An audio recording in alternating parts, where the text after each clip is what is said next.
Olá, família BBI, eu sou o ministro Anderson Silva. Estamos começando agora a nossa transmissão do programa 30 Semanas. Fique ligado aí, Deus tem algo para falar ao seu coração durante esse momento. Queria te convidar a você abrir o seu coração para ser ministrado pelo Espírito Santo de Deus. Deus te abençoe.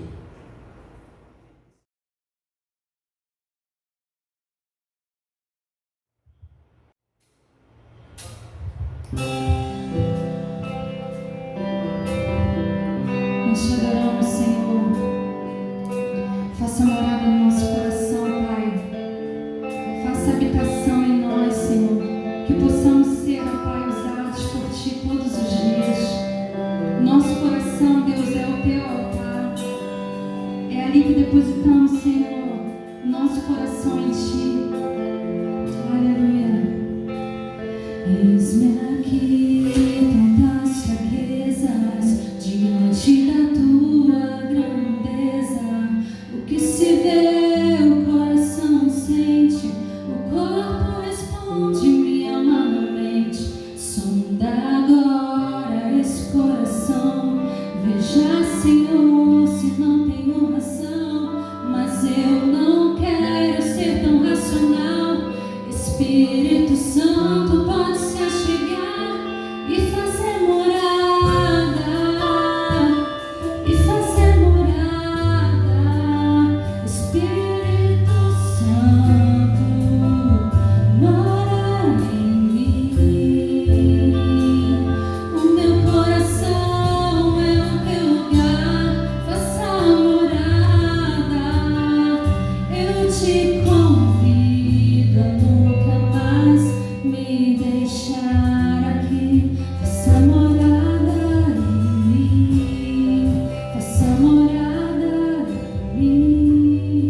família BBI, olá, você inscrito no nosso canal.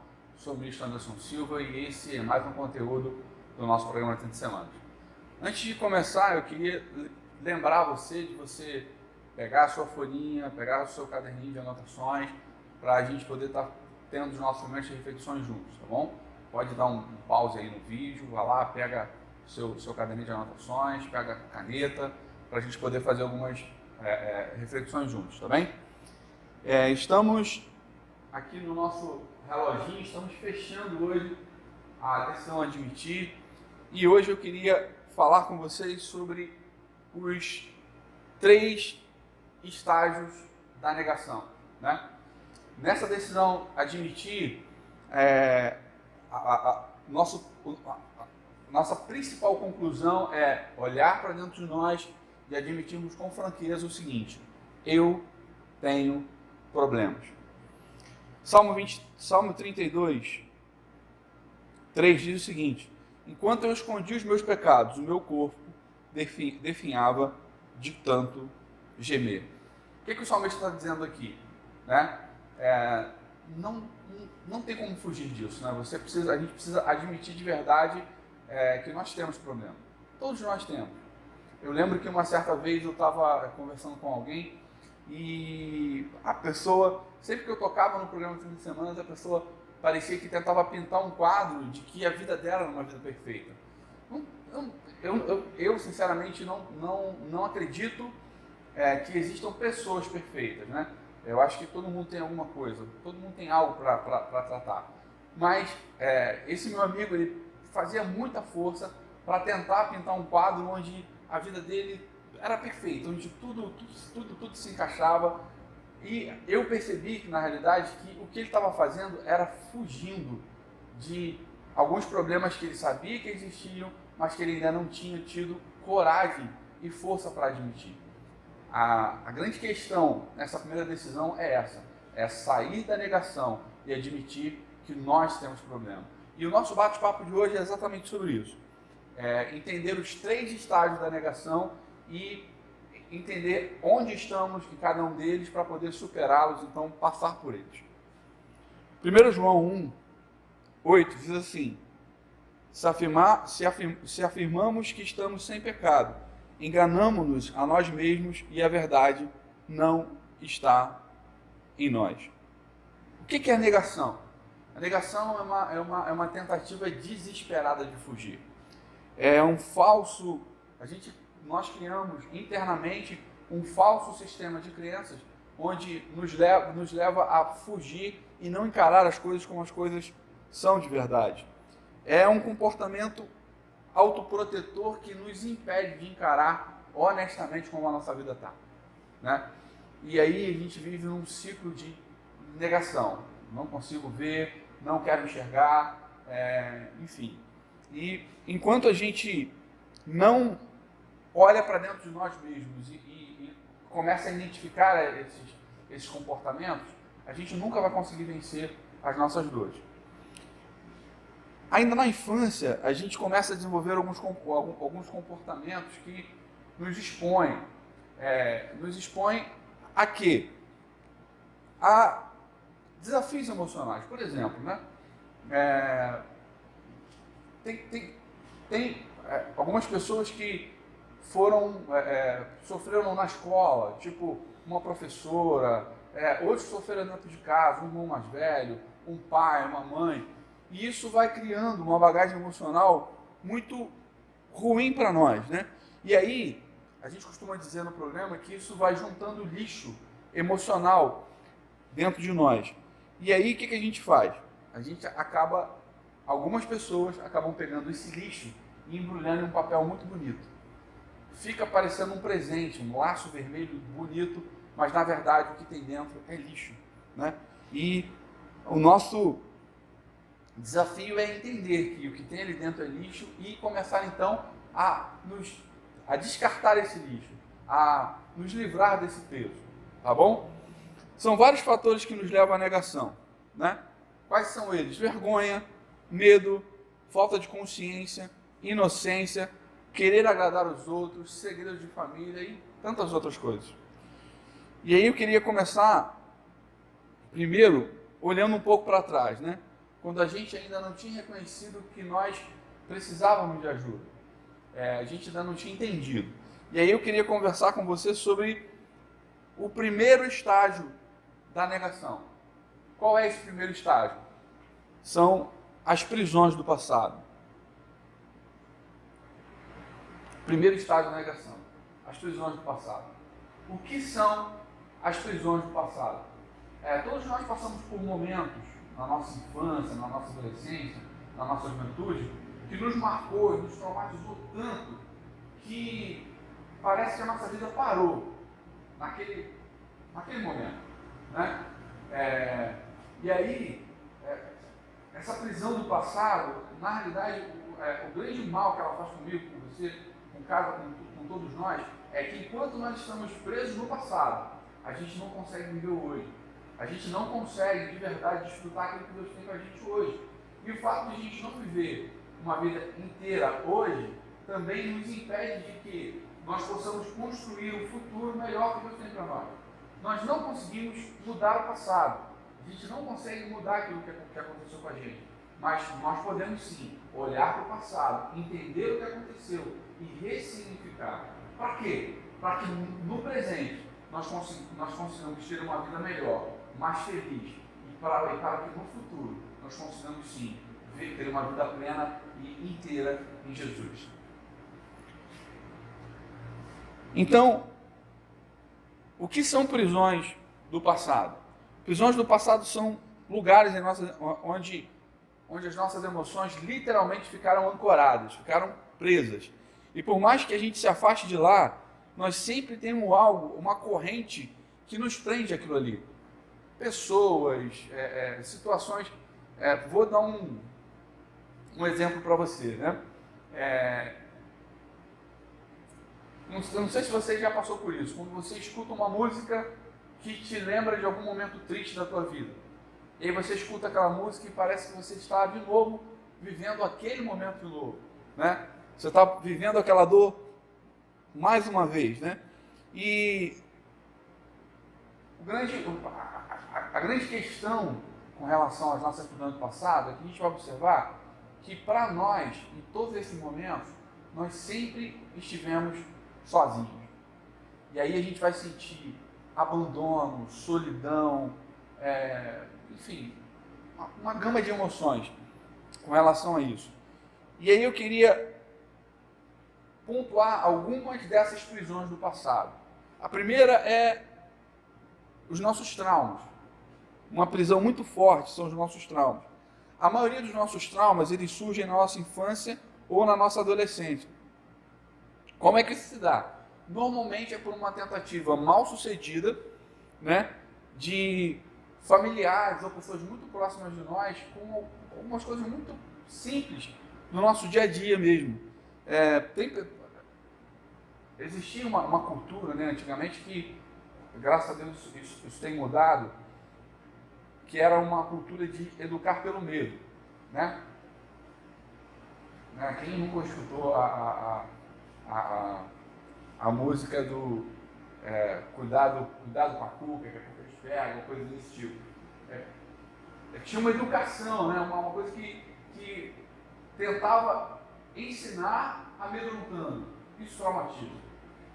E muitas pessoas ficam presas nisso. E eu queria dizer para você que em Jesus a gente encontra as chaves que podem nos libertar desse trauma. Em Jesus nós podemos encontrar caminhos, né, que podem nos levar a ter uma vida melhor, ter uma vida mais inteira, mais plena em Jesus. E eu queria te dizer que nenhuma dor é pequena, mas eu queria dizer também que nenhuma dor é grande demais a ponto de não poder ser vencida. E aqui é o lugar onde você pode fazer isso. Esse é o lugar. Este é o ambiente que Deus preparou para você. Esse é o ambiente que Deus te deu para você poder colocar para fora as suas dores, você poder olhar elas de frente, encará-las de verdade. Eu queria dizer para você que você nunca vai esquecer aquele episódio que te traumatizou. Nunca. O 30 Semanas não trabalha com amnésia. A gente não quer que você esqueça. A gente quer sim que você consiga olhar, que você consiga entender o que aconteceu, que você consiga vencer, avançar. Isso não te trave, não te prenda. Nós, aqui no programa 30 Semanas, cremos em cura, cremos em um agir de Deus através de portas que Ele vai abrindo nas suas emoções para que você entenda que em todo momento Ele esteve com você.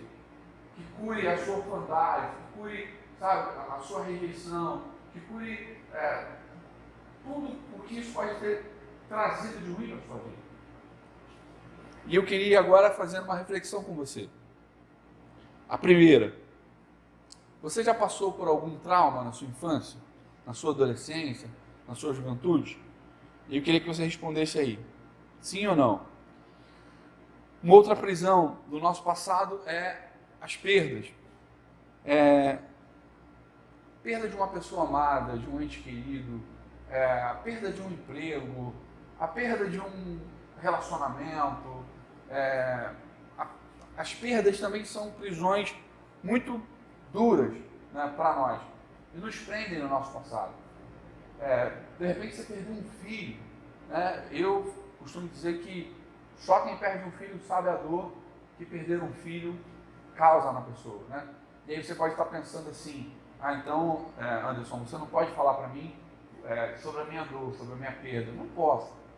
Agora, eu vou dizer uma coisa para você. Deus sabe o que você passou. Porque a Bíblia diz em João 3,16 que Ele deu o único filho, o seu unigênito por mim e por você. Então, Deus sabe o que é perder um filho. Ele também sofreu. Ele não é alheio à sua dor. Ele entende o que você passa. Ainda que eu não consiga entender, Deus entende. E temos também perdas materiais, né? Que é claro que não se compara à dor de perder alguém muito amado, um filho, um parente, enfim. Mas tem pessoas que também são muito atingidas por perdas materiais. E eu queria dizer que perdas materiais acabam, quando a pessoa sofre muito por perder o emprego. Eu lembro que, uma situação assim, que eu me lembro com relação a isso, meu avô,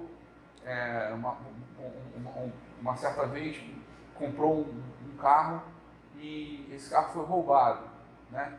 E eu lembro que como aquilo foi ruim para ele, como aquilo afetou a vida dele. Tem pessoas que se prendem por coisas que perdeu e aquilo acaba machucando emocionalmente. Agora, existem também perdas emocionais, né?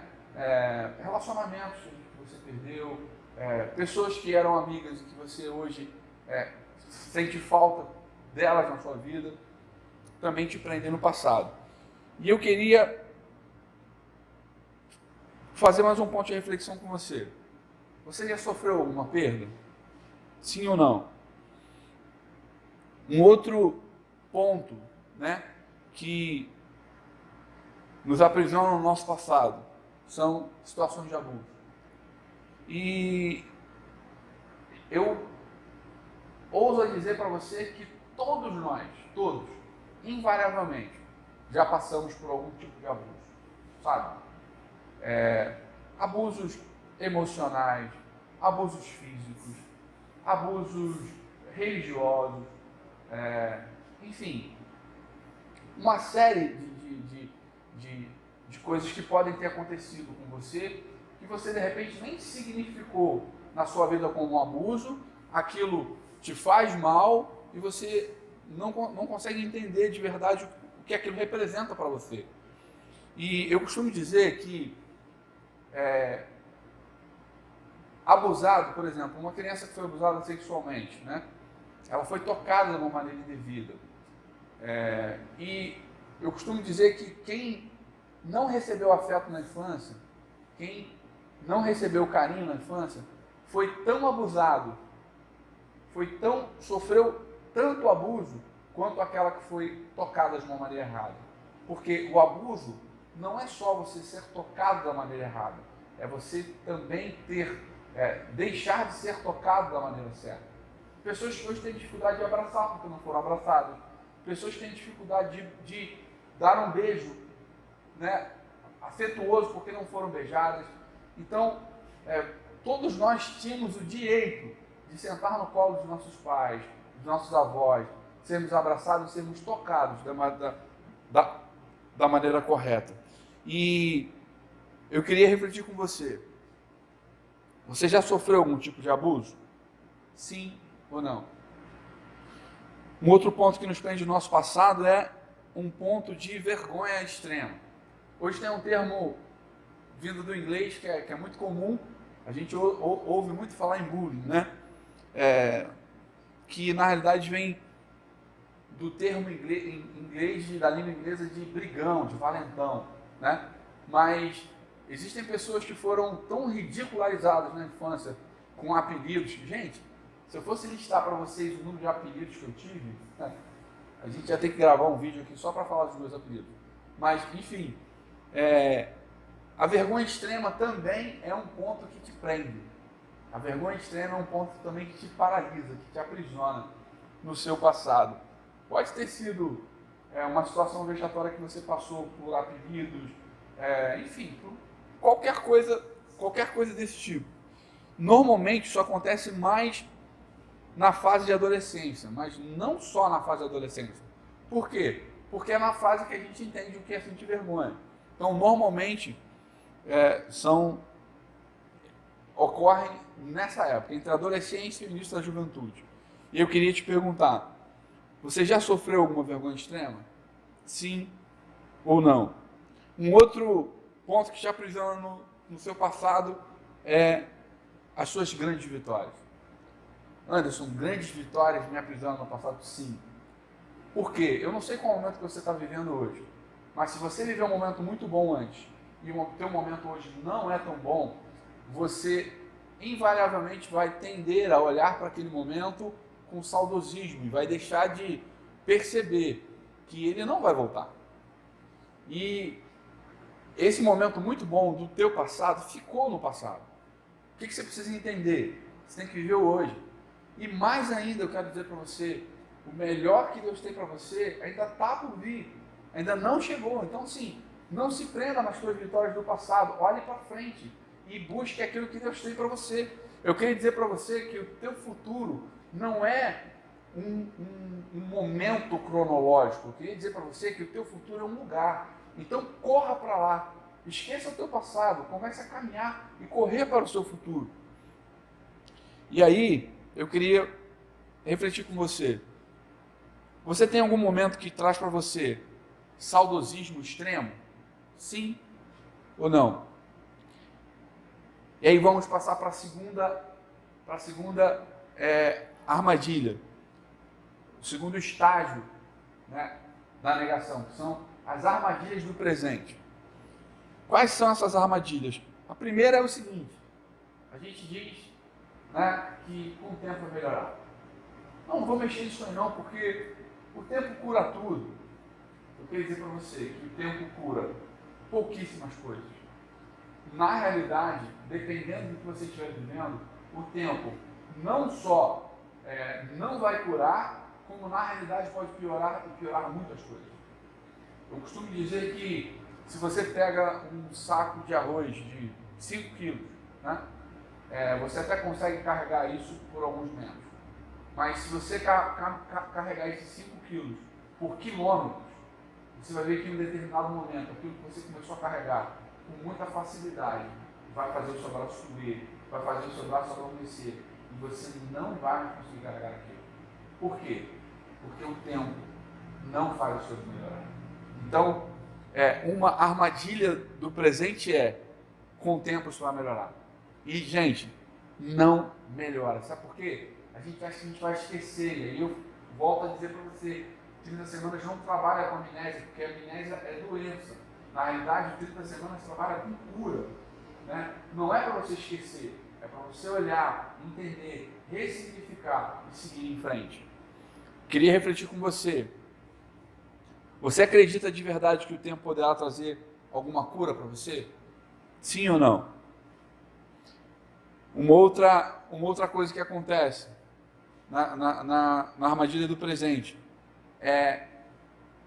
a gente pensa assim: eles não vão me aceitar. Por que isso acontece com a gente? Porque da forma como a gente se enxerga dentro do estado de negação, a gente sempre vai se olhar com a ótica da rejeição. Né? A gente criou em nós uma raiz de orfandade que brotou um tronco de rejeição e a gente sempre vai ter uma busca desenfreada e insana por aceitação. Então, a gente sempre vai estar dizendo o seguinte: eu não vou conseguir me adaptar. Eu não vou conseguir com que eles me aceitem. eu não vou conseguir me integrar. Esse é um sentimento de rejeição clássico. E eu queria dizer para você, a gente vai falar sobre rejeição mais à frente. Eu queria dizer para você, eu não sei quem rejeitou você. Eu não sei, seu pai, sua mãe, um namorado, um marido, um professor, eu não sei quem foi que te rejeitou. Agora eu posso dizer para você quem foi que te aceitou. O Rei dos Reis aceitou você. Ele te aceitou, ele te escolheu. Ele foi até você e te chamou para que você fosse parte da família dele e te tornou um filho amado dele. Amém? Eu queria que você refletisse comigo. Você já fez algo única e exclusivamente para agradar alguém? Sim ou não?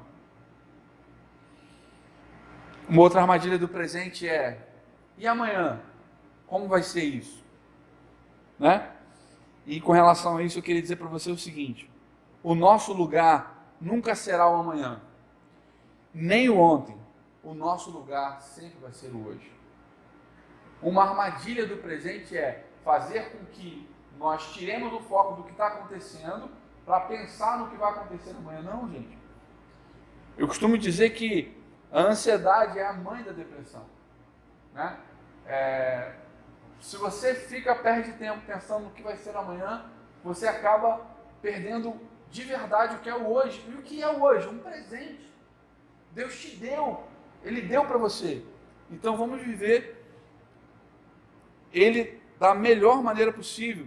Eu queria ler um texto com você, Mateus 6, 31 e 32, diz assim: portanto não se preocupem dizendo que vamos comer, ou que vamos beber, ou que vamos vestir, pois os pagãos é que correm atrás dessas coisas.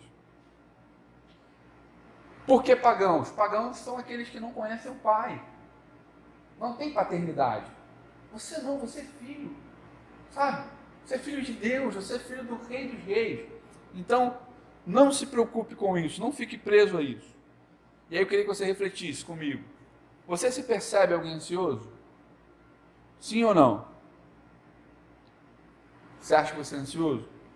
E aí eu queria partir para o terceiro e último estado da negação, que na realidade é um resultado da soma dos dois primeiros, né? O que acontece quando você fica preso no passado e quando você cai nas armadilhas do presente?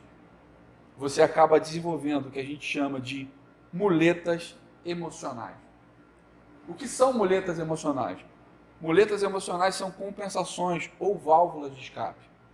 São tudo que imaginamos ter que nos ajuda a enfrentar e suportar os nossos problemas, né? O diabo sempre tenta limitar a nossa visão sobre aquilo que nós somos de verdade para Deus, né?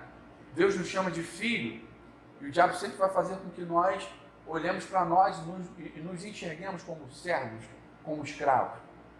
E quando a gente não entende isso, quando a gente não vive isso na totalidade, quando a gente não enxerga o plano de Deus e o plano que o diabo tem de destruir a minha vida, a sua vida, a nossa vida, a gente acaba desenvolvendo muletas emocionais, né? E aí, a gente faz isso mera e unicamente como uma válvula de escape. Por exemplo, vou dar um exemplo de uma muleta emocional assim, bem clássica. Pessoas que têm algum tipo de compulsão por comida, por compra, por sexo, por drogas lícitas ou ilícitas. O que é isso? Se você quando você se droga, você acaba criando um mundo onde os seus maiores problemas desaparecem. Você que tem compulsão por compra, você vai para um shopping com cartão de crédito na mão, né, buscando o quê? Felicidade. Você que tem compulsão por comida, você come não porque você tem uma necessidade física de comer, você tem uma necessidade emocional a ser suprida. Isso é uma muleta emocional, né? E por que a gente desenvolve isso? Primeiro, a gente acaba dizendo para nós mesmos o seguinte: eu não quero mudar. Quando eu ainda não estou pronto para mudar. mudar, eu ainda não quero mudar. Quando nós abrimos o nosso coração para um processo de cura, como estamos fazendo aqui no 30 Semanas, a gente está dizendo para nós mesmos que a gente não quer mais viver a vida como nós vivemos no passado. E a gente acaba quebrando um ciclo de insanidade. Que ciclo é esse? Por quê? A gente viveu durante muito tempo fazendo as mesmas coisas, buscando ter resultados diferentes. Isso é insano, né? A gente só vai mudar o resultado da equação se nós mudarmos os valores dessa equação. A gente nunca vai conseguir resultados diferentes se a gente fizer as coisas do mesmo jeito. Essa é a nossa proposta aqui no 30 Semanas. E aí, né, se essa é uma decisão, eu queria dizer para você que você vai ter que decidir diariamente por isso. A gente diz que essa é uma decisão diária, né? E tem um preço a ser pago. A gente vai ver que na Bíblia, em Marcos 2, quando Jesus cura um paralítico, qual foi o preço que aquele cara teve que pagar? Carregar a maca. A gente vai ver que quando Jesus liberta o endemoniado, o gadareno, qual foi o preço que ele teve que pagar? Agora você vai voltar e vai dar testemunho. Sempre vai ter algo, a gente sempre vai ter que fazer alguma coisa. Por quê? Vai depender do que a gente fizer, vai depender das nossas atitudes. Uma outra coisa que a gente faz, né? Uma outra muleta emocional, uma outra atitude que a gente tem baseada nas nossas muletas emocionais. A gente diz: eu não acredito em mudanças. O nosso medo de confiar nas pessoas, o nosso medo de passar por aquela dor de novo, faz com que a gente não acredite em mudanças. Eu quero fazer uma alegoria para você poder entender isso, né? Se você parar em frente você estiver em um rio, você que conhece o rio, e você for para uma ponte e ficar observando aquelas águas, você vai ver que o rio nunca vai mudar. A ponte sempre vai ser a ponte. Agora, a água que passa por baixo daquela ponte nunca é a mesma. A situação é a mesma, é o mesmo rio, é a mesma ponte, mas a água nunca é a mesma. O que acontece com a gente, com as nossas emoções, é exatamente isso. Sabe por quê? As pessoas mudam, os sentimentos mudam. E confiar, gente, é fundamental. Não pelo que as pessoas são, mas porque isso vai fazer bem para mim, para você. E a gente sofre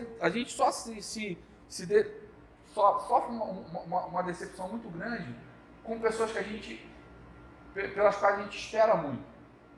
Né? Eu costumo dizer que frustração são expectativas mal calibradas. Se você tem uma expectativa muito alta em alguém, essa pessoa tem uma chance muito grande de frustrar você. E eu tenho certeza que você não conhece ninguém que está decepcionado com o diabo. Por quê? Porque ninguém nunca espera nada do diabo. Do diabo você sempre espera o pior. Então você não se decepciona com ele.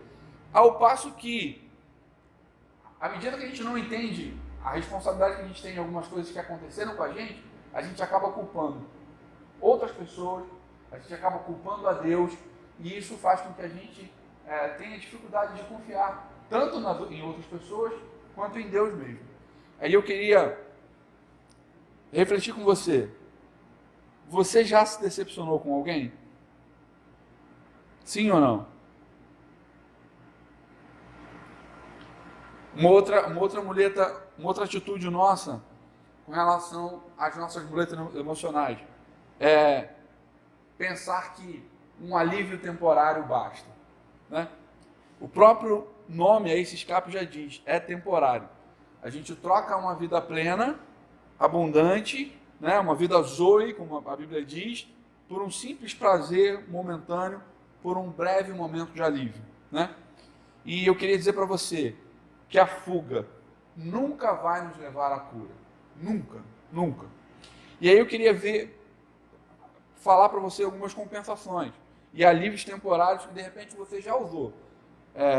Por exemplo, beber excessivamente, fumar, se prostituir, se masturbar, usar de pornografia, comprar compulsivamente, comer excessivamente, reclamar, enfim, uma série de coisas. E aí eu queria falar com você, para a gente encerrar, 3 pontinhos para a gente, de verdade, sair da negação. A primeira que eu queria dizer para você é: pare de ver no passado. Por quê? Porque a culpa te aprisiona. Se você vive no passado, você sempre vai encontrar alguma coisa que te traga culpa, que te provoque remorso, e isso não resolve. Remorso não é arrependimento, né? Provérbios 28, 13 diz: quem esconde os seus pecados não prospera, mas quem os confessa e os abandona encontra misericórdia, né? Agora é com você, cabe a você, cabe a cada um de nós, né? Buscarmos o nosso, caminharmos, nos movimentarmos em direção à nossa cura. E eu queria dizer para você que admitir é o melhor caminho para isso. Segundo, viva da verdade. Você nunca vai saber se as pessoas, ou você mesmo, ou até mesmo Deus te ama, enquanto você não decidir acreditar e viver esse amor. Enquanto você não buscar viver isso de verdade, você nunca vai descobrir se isso é real na tua vida. É impossível curar uma ferida que a gente coloca na nossa cabeça que ela não existe. Primeiro você tem que identificar, primeiro você tem que admitir que ela existe, para então buscar a cura. Eu queria te perguntar, em qual área relacional você precisa ser mais verdadeiro? Pode marcar aí, escreva aí qual que você acha que qual você precisa ser mais verdadeiro. A primeira é com Deus, com você mesmo ou com os outros. Em quais dessas áreas relacionais você acha que falta verdade hoje em você? E terceiro e último, para a gente fechar, confie em Deus e nas pessoas que Deus vai colocar no seu caminho. Naum 1,7 diz o seguinte: o Senhor é bom, um refúgio em tempos de angústia. Ele protege os que nele confiam. Eu gosto muito desse texto, querido, porque Naum diz: o Senhor é bom. Deus é bom, sabe? Deus não é um ser todo-poderoso sentado em um trono, alheio a tudo que está acontecendo com você. Deus não é um rei que tem milhares de súditos e não se importa com você. Eu quero dizer para você que Deus Ele sonhou com você. A Bíblia diz que no ventre da tua mãe Ele escolheu você. Ele é bom. E confiar nesse amor vai nos permitir confiar também em pessoas que Ele vai colocar no nosso caminho. Semana passada a gente falou sobre o confidente. Então, Deus vai providenciar pessoas para caminhar com você. Eu tenho certeza disso. E eu queria terminar dizendo para você que reconhecer a sua dor é o primeiro passo no seu processo de cura. Reconhecer que ela existe, olhar para ela de frente, e aí sim, vencer os estágios da negação e admitir que você precisa viver uma vida inteira com Deus, com você mesmo e com as outras pessoas. Deus abençoe você. Se você não é inscrito no canal, queria te pedir que você deixe seu like, se inscreva no canal e até a semana que vem.